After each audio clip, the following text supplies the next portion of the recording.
혹시 다 널 위해서 하는 말이야 라며 얄팍한 충고를 들이미는 사람에게 깊은 혐오감을 느껴본 적 있으십니까? 우리는 내 인생에 함부로 참견하고 선을 넘는 타인의 오지랖에는 치를 떨면서도 정작 나 자신은 선의와 걱정이라는 역겨운 포장지를 씌워 남의 삶에 끊임없이 간섭하려 듭니다. 내가 아는 정답을 남도 따라야 직성이 풀리고 내 감정의 쓰레기를 은근슬쩍 타인에게 떠넘기면서 그것을 소통이나 애정이라고 착각하죠. 이 끔찍하고도 모순적인 인간의 위선에 대해 무려 2500년 전 동양 철학의 거장 공자는 아주 서늘하고도 뼈아픈 일침을 꽂아 넣습니다. 자기가 원치 않는 것은 남에게 베풀지 마라. 우리는 이 문장을 초등학교 도덕책에나 나오는 흔해 빠진 착하게 살자는 교훈 정도로 치부합니다. 하지만 철학의 시선에서 볼 때 이것은 단순한 양보나 배려가 아닙니다. 타인의 고유한 영역을 함부로 침범하지 말라는 인간의 오만함과 폭력성에 대한 가장 단호하고 무자비한 경고장입니다. 내가 당해서 불쾌한 통제와 간섭을 남에게는 사랑과 조언이라는 이름으로 강요하는 순간 우리의 모든 호의는 상대방의 숨통을 조이는 이기적인 폭력으로 전락하고 맙니다. 한번 솔직하게 돌아보십시오. 지금 이 순간에도 우리는 누군가에게 원치 않는 것을 베풀고 있지는 않습니까? 내가 싫어하는 것을 남에게 하지 말라는 이 단순한 문장 하나가 왜 2500년이 지난 지금까지도 인류의 가슴을 후벼 파는 것일까요? 그것은 이 말이 단순한 도덕적 훈계가 아니라 인간 본성의 가장 추악한 민낯을 정면으로 직시하게 만드는 거울이기 때문입니다. 우리는 태어나면서부터 자기 자신을 세상의 중심에 놓습니다. 이것은 비난받을 일이 아닙니다. 생존을 위해 반드시 필요한 본능이니까요. 갓난아이가 배가 고프면 울고 불편하면 소리를 지르는 것은 지극히 자연스러운 일입니다. 문제는 이 자기중심성이 나이를 먹어도 교육을 받아도 사회적 경험을 쌓아도 좀처럼 사라지지 않는다는 데 있습니다. 오히려 더 교묘해지고 더 정교한 가면을 쓰고 더 그럴듯한 명분을 달고 나타납니다. 어린 시절의 자기중심성은 단순합니다. 내가 원하는 것을 내놓으라고 때를 쓰는 것이죠. 그런데 어른이 된 뒤의 자기중심성은 훨씬 복잡하고 위험합니다. 내가 원하는 것을 남에게 강요하면서 그것이 마치 상대방을 위한 것인 양 포장하는 기술을 터득하기 때문입니다. 공자가 경고한 것은 바로 이 지점입니다. 인간은 자신이 싫어하는 것이 무엇인지 너무나 잘 알면서도 그것을 남에게 할 때는 전혀 다른 이름을 붙인다는 사실 말입니다. 가만히 생각해 보십시오. 누군가 나에게 너 그러면 안 돼 라고 말할 때 우리의 첫 번째 반응은 무엇입니까? 대부분 불쾌함입니다. 내 삶의 방식을 부정당하는 느낌, 내 선택을 존중받지 못하는 느낌, 내가 틀렸다고 단정짓는 듯한 느낌. 그 불쾌함은 때로는 분노가 되기도 하고 때로는 깊은 상처가 되기도 합니다. 우리는 이 감정을 너무나 생생하게 알고 있습니다. 누군가의 일방적인 충고가 얼마나 폭력적으로 느껴지는지, 원치 않는 조언이 얼마나 모욕적으로 다가오는지 그 감각을 몸으로 기억하고 있습니다. 그런데 이상한 일이 벌어집니다. 우리가 누군가에게 똑같은 말을 할 때는 그 불쾌함을 까맣게 잊어버린다는 것입니다. 아니, 잊어버리는 정도가 아닙니다. 오히려 자신이 대단히 선한 일을 하고 있다고 확신합니다. 나는 저 사람이 잘못된 길로 가는 것을 막아주고 있다. 나는 저 사람의 미래를 걱정해서 이러는 것이다. 나는 저 사람이 고마워할 것이다. 이런 착각 속에서 우리는 상대방의 영역을 거침없이 침범합니다. 공자는 이것을 꿰뚫어 보았습니다. 기소부력 물시여인. 자기가 원치 않는 것은 남에게 베풀지 마라. 이 문장의 핵심은 베풀지 마라에 있습니다. 베푸기라는 단어에 주목해야 합니다. 공자는 하지 마라가 아니라 베풀지 마라고 했습니다. 베푸기라는 것은 본래 좋은 것을 나누는 행위입니다. 그런데 공자는 원치 않는 것을 주는 행위도 베푸기 될 수 있다고 말하고 있는 것입니다. 다시 말해 우리가 선이라고 믿는 행위 자체가 이미 폭력일 수 있다는 뜻입니다. 이것은 대단히 불편한 진실입니다. 우리는 나쁜 의도를 가지고 남에게 해를 끼치는 것만 폭력이라고 생각합니다. 일부러 남을 괴롭히고 의도적으로 상처를 주는 것만 잘못이라고 여깁니다. 하지만 공자의 말은 그보다 훨씬 더 깊은 곳을 파고듭니다. 좋은 의도로 하는 행위도 상대방이 원하지 않는다면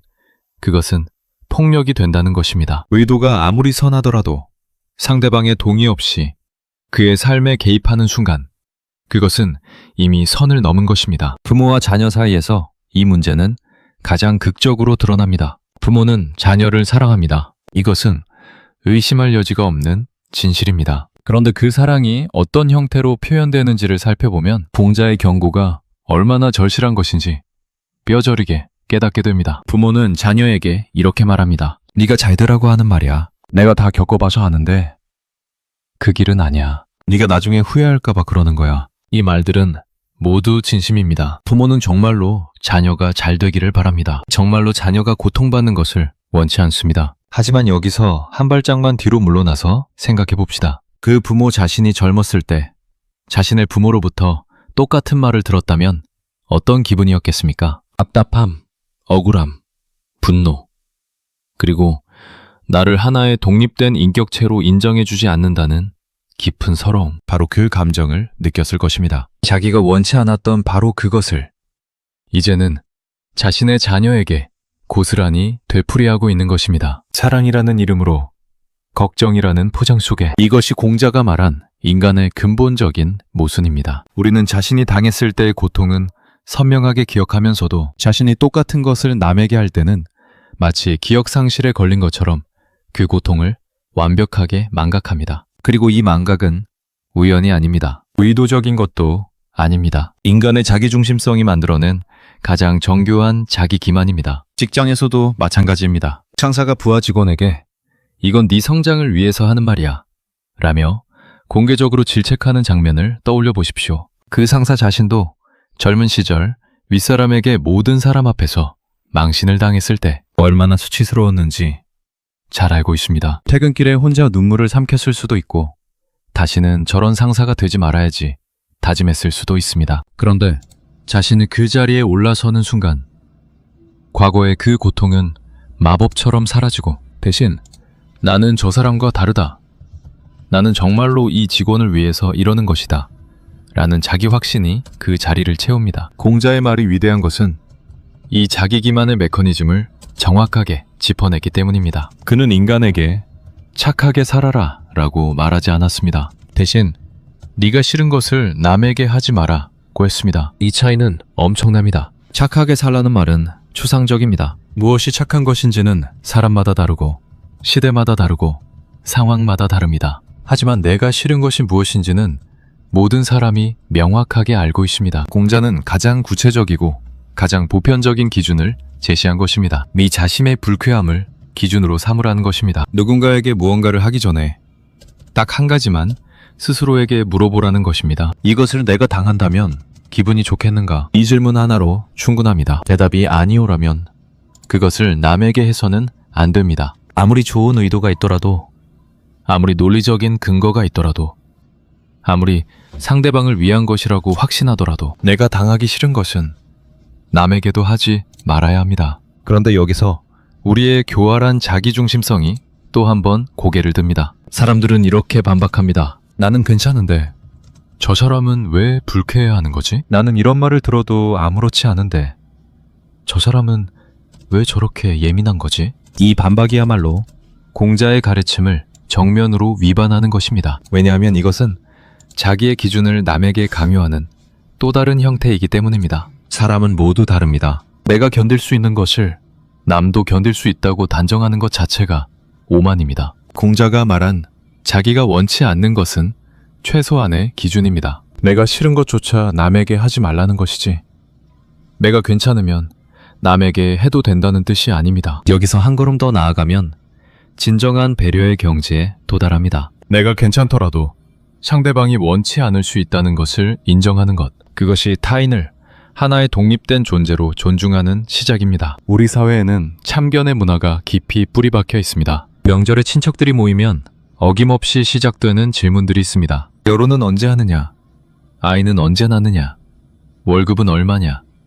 살은 좀 빠졌느냐? 이 질문을 하는 사람들은 대부분 악의가 없습니다. 오히려 관심과 애정의 표현이라고 생각합니다. 하지만 이 질문을 받는 사람은 어떻습니까? 속이 뒤집어지고 명절이 끝나기만을 손꼽아 기다리고 심한 경우에는 명절 자체를 기피하게 됩니다. 재미있는 것은 이 질문을 퍼붓는 사람도 다른 자리에서 누군가에게 똑같은 질문을 받으면 불쾌해한다는 사실입니다. 자신의 월급이나 재산을 캐묻는 질문에 기분 좋을 사람이 어디 있겠습니까? 자신의 결혼 생활이나 건강 문제를 공개적으로 거론당하면 누구라도 불편할 것입니다. 그런데도 남에게는 아무렇지 않게 그 질문을 던집니다. 이것이 바로 공자가 지적한 인간의 이중성입니다. 이 이중성의 뿌리에는 무엇이 있을까요? 그것은 타인을 나와 동등한 독립적 존재로 인식하지 못하는 근본적인 한계입니다. 우리는 머리로는 모든 사람이 평등하다고 알고 있습니다. 하지만 마음속 깊은 곳에서는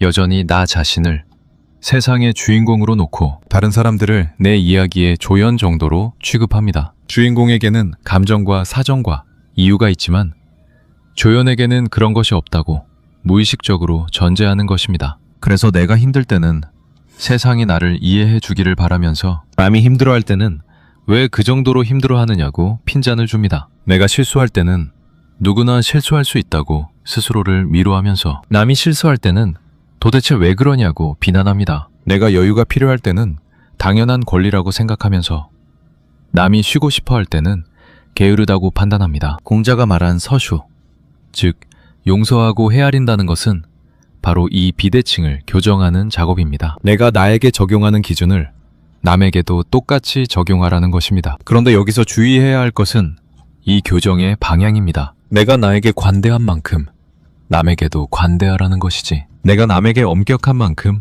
나에게도 엄격하라는 뜻이 아닙니다. 공자의 가르침은 처벌이 아니라 자비의 방향을 가리키고 있습니다. 우리가 일상에서 가장 흔하게 범하는 실수 중 하나는 조언의 폭력입니다. 누군가 힘든 상황을 이야기할 때 우리의 첫 번째 반응은 대부분 해결책을 제시하는 것입니다. 그러면 이렇게 해봐. 내가 알기로는 이게 좋다더라. 왜 그때 그렇게 하지 않았어? 이 반응은 겉보기에는 도움을 주려는 선한 행위처럼 보입니다. 하지만 곰곰이 생각해보면 이것은 상대방의 감정을 무시하는 행위입니다. 사람이 힘든 이야기를 꺼내는 이유는 대부분 해결책을 원해서가 아닙니다. 그냥 들어주기를 바라는 것입니다. 자신의 고통을 누군가가 인정해 주기를 바라는 것입니다. 그런데 우리는 상대방의 이 단순한 바람을 무시하고 묻지도 않은 해결책을 쏟아냅니다. 왜냐하면 우리가 진정으로 원하는 것은 상대방을 돕는 것이 아니라 문제를 해결하는 유능한 사람으로 보이고 싶다는 자기만족이기 때문입니다. 우리 자신이 힘들 때를 떠올려 보십시오. 한참 울고 싶은데 누군가 옆에서 울지 마, 이렇게 하면 돼 라고 말하면 어떤 기분이 듭니까? 위로가 되기는커녕 오히려 더 외로워집니다. 내 감정은 중요하지 않고 빨리 해결만 하면 된다는 메시지로 들리기 때문입니다. 우리는 이 감정을 너무나 잘 알면서도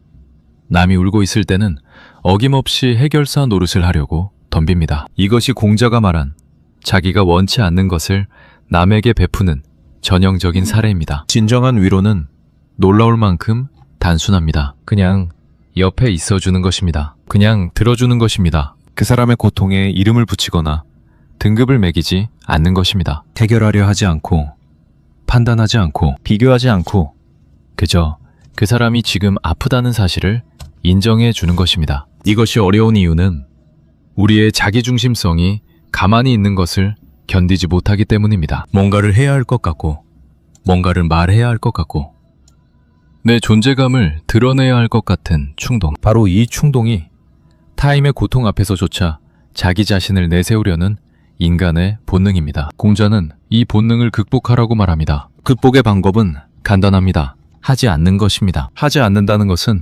아무것도 안 한다는 뜻이 아닙니다. 상대방이 원하지 않는 것을 하지 않는다는 뜻입니다. 이것은 소극적인 행위가 아니라 대단히 적극적인 자기 절제입니다. 내 안에서 솟아오르는 충고의 욕구, 개입의 욕구, 통제의 욕구를 알아차리고 멈추는 것이야말로 엄청난 의지력과 자기 인식을 필요로 하는 일입니다. 또 하나 생각해봐야 할 것이 있습니다. 우리는 왜 남의 일에 참견하고 싶은 것일까요? 표면적으로는 상대방이 걱정되기 때문이라고 답합니다. 하지만 그 아래를 파고 들어가면 전혀 다른 동기가 숨어 있습니다. 그것은 통제에 대한 욕구입니다. 인간은 본질적으로 불안한 존재입니다. 내일 무슨 일이 일어날지, 내 인생이 어디로 흘러갈지, 나를 둘러싼 세상이 어떻게 변할지 알 수 없다는 불확실성이 우리를 끊임없이 괴롭힙니다. 이 불안을 해소하는 가장 쉬운 방법은 통제할 수 있는 무언가를 찾는 것입니다. 자기 자신을 통제하는 것은 어렵습니다. 내 감정, 내 습관,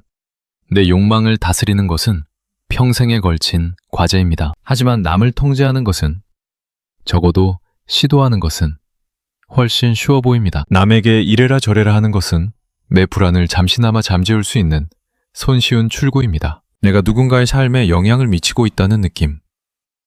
누군가가 내 말을 따르고 있다는 느낌. 내가 상황을 장악하고 있다는 착각. 이 모든 것이 우리의 근원적 불안을 일시적으로 완화시켜줍니다. 그래서 부모가 성인 자녀의 직업 선택에 간섭하고, 배우자가 상대방의 취미와 친구 관계에 참견하고, 친구가 친구의 연애에 끼어드는 것입니다. 이것은 사랑이 아닙니다. 적어도 순수한 사랑은 아닙니다. 사랑이라는 외피 속에 숨어있는 통제 욕구이며 불안의 전이이며 자기 삶에 대한 무력감을 타인의 삶을 조종함으로써 보상받으려는 시도입니다. 공자가 자기가 원치 않는 것은 남에게 베풀지 마라고 말했을 때 그 안에는 이런 깊은 심리학적 통찰이 담겨 있습니다. 당신이 남에게 하고 있는 그것은 과연 상대방을 위한 것인가? 아니면 당신 자신의 불안을 해소하기 위한 것인가? 이 질문을 던질 수 있는 용기가 있는 사람만이 진정한 관계를 맺을 수 있습니다. 연인 사이에서 이 문제는 더욱 복잡해집니다. 사랑하는 사람에게는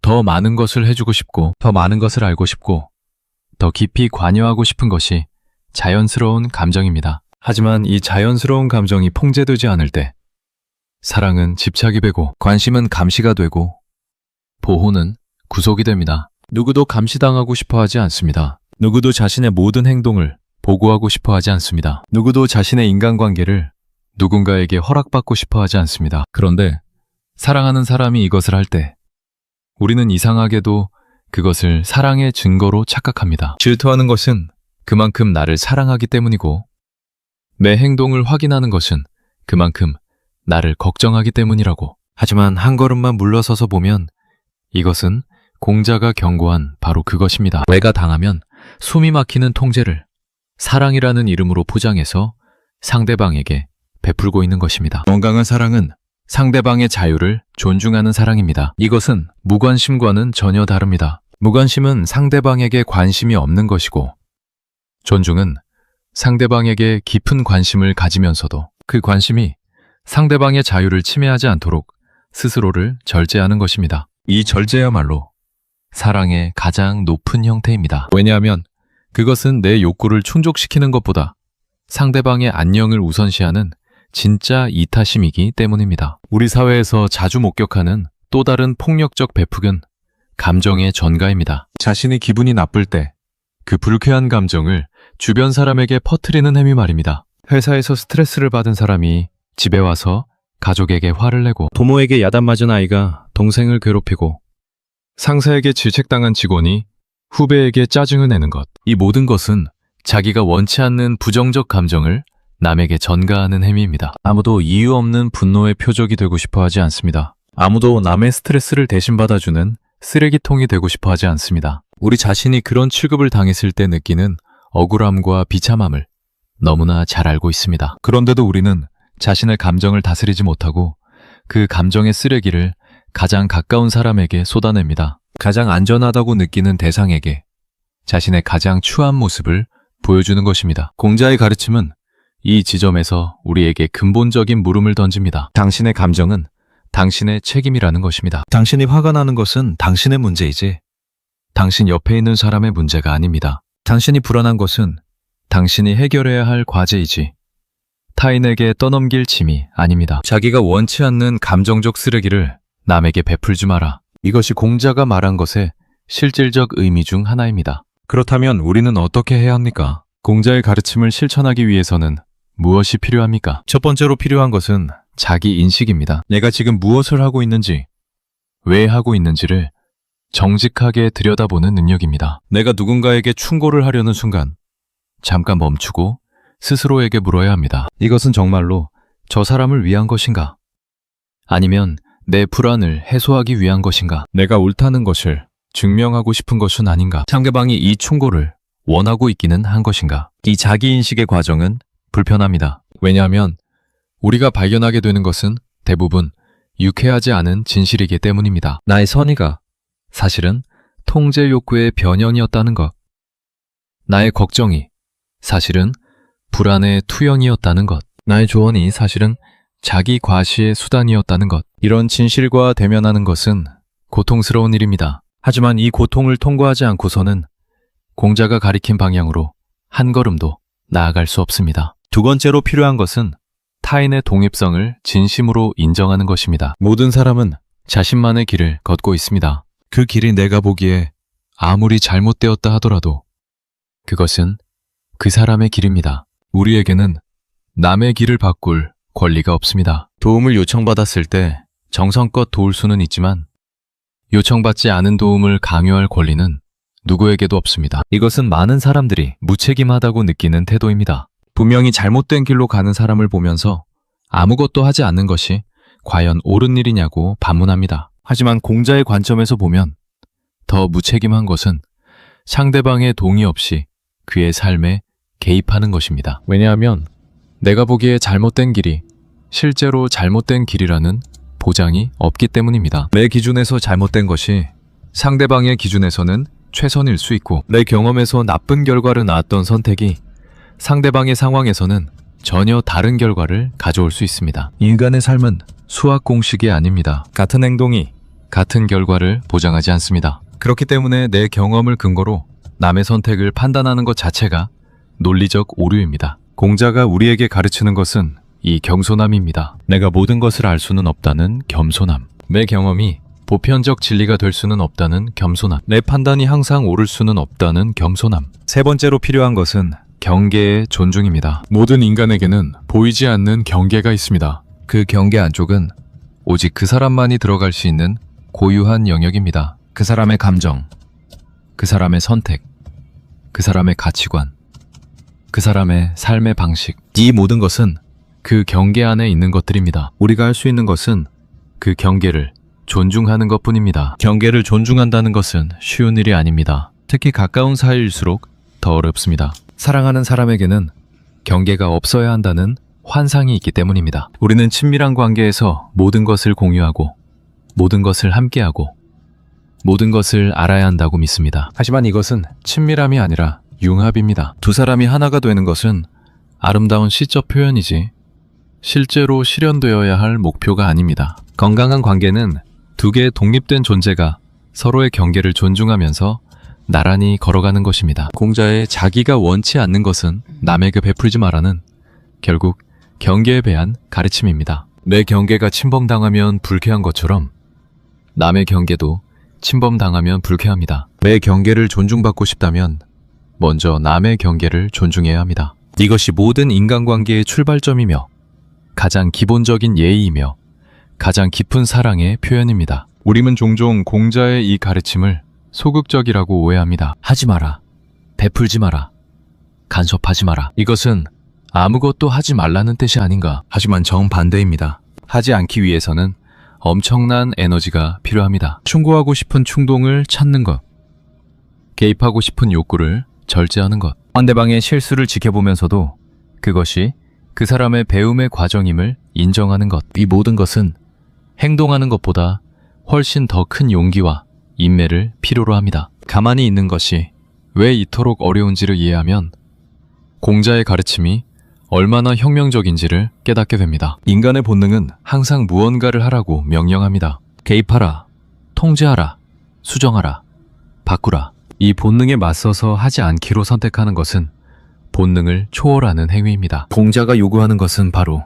이 초월입니다. 동물적 본능을 넘어서서 진정한 인간으로서 행동하라는 것입니다. 여기서 또 하나 짚어야 할 것이 있습니다. 공자의 이 가르침을 무관심이나 냉담함과 혼동해서는 안 됩니다. 남의 일에 참견하지 않는다고 해서 남에게 관심이 없는 것은 아닙니다. 오히려 그 반대입니다. 진정으로 상대방에게 관심이 있기 때문에 상대방이 원하지 않는 것을 하지 않는 것입니다. 상대방이 도움을 청하면 기꺼이 돕겠다는 준비는 되어 있되 그 도움을 강요하지 않는 것입니다. 이것은 냉담함이 아니라 가장 높은 차원의 따뜻함입니다. 비가 오면 우산을 들어줄 준비는 하되 상대방이 비를 맞고 싶어 한다면 그것도 존중하는 것입니다. 누군가가 넘어지면 손을 내밀 준비는 하되 혼자 일어나고 싶어 한다면 그 의지를 인정하는 것입니다. 이것이 공자가 말한 배려의 실체입니다. 존재하되 침범하지 않는 것, 가까이 있되 옥죄지 않는 것,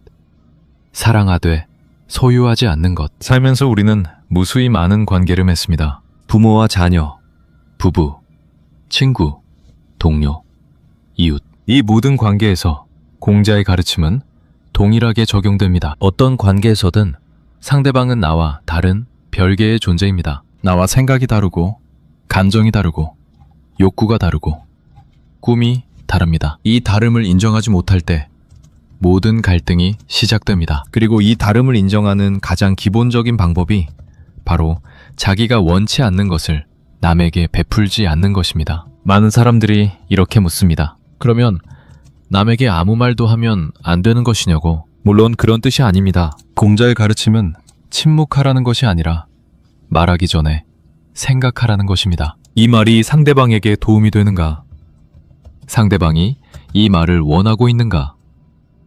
내가 이 말을 듣는 입장이라면 기분이 어떨 것인가? 이 세 가지를 검토한 후에 말하라는 것입니다. 그리고 이 검토를 통과하지 못하는 말은 하지 않는 것이 맞습니다. 솔직해지자면 우리가 하루에 하는 말 중 이 세 가지 검토를 통과할 수 있는 말은 얼마나 될까요? 아마 절반도 되지 않을 것입니다. 우리의 말 대부분은 상대방을 위한 것이 아니라 나 자신을 위한 것입니다. 내 의견을 관철시키기 위한 것이고, 내 존재감을 드러내기 위한 것이고, 내 감정을 해소하기 위한 것입니다. 공자가 요구하는 것은 이 무의식적 자기중심성을 유의식의 영역으로 끌어올리는 것입니다. 매 순간 깨어있으라는 것입니다. 이것은 분명 쉽지 않은 일입니다. 1500년이 지나도 인류가 여전히 이 가르침 앞에서 좌절하는 것을 보면 이것이 얼마나 어려운 과제인지 알 수 있습니다. 하지만 공자는 완벽함을 요구하지 않았습니다. 그는 방향을 제시했을 뿐입니다. 매 순간 완벽하게 실천할 수는 없더라도 그 방향을 향해 한 걸음씩 나아가는 것이 중요합니다. 오늘 한 번이라도 충고하고 싶은 충동을 참았다면, 오늘 한 번이라도 상대방의 입장에서 생각해 보았다면 그것으로 충분합니다. 결국 공자의 자기가 원치 않는 것은 남에게 베풀지 말라는 인간관계의 가장 기본적인 원리이자 가장 높은 경지를 동시에 담고 있는 문장입니다. 기본적이라 함은 이것만 지켜도 대부분의 갈등을 예방할 수 있다는 뜻이고, 높은 경지라 함은 이것을 완벽하게 실천하는 사람은 거의 없다는 뜻입니다. 이 문장은 우리에게 거울을 들이밉니다. 지금 내가 남에게 하고 있는 이것은 내가 당해도 괜찮은 것인가? 이 질문 앞에서 당당할 수 있는 사람이 과연 얼마나 되겠습니까? 오늘 하루 누군가에게 무언가를 말하기 전에, 무언가를 해주기 전에 딱 한 번만 멈추어 보십시오. 그리고 자기 자신에게 물어보십시오. 이것을 내가 받는다면 나는 원하겠는가? 대답이 아니라면 그 입을 다무십시오. 그 손을 거두십시오. 그 발걸음을 멈추십시오. 그것이 공자가 2500년 전에 우리에게 남긴 가장 단순하고 가장 강력하고 가장 실천하기 어려운 인생의 원칙입니다. 자기가 원치 않는 것은 남에게 베풀지 마십시오.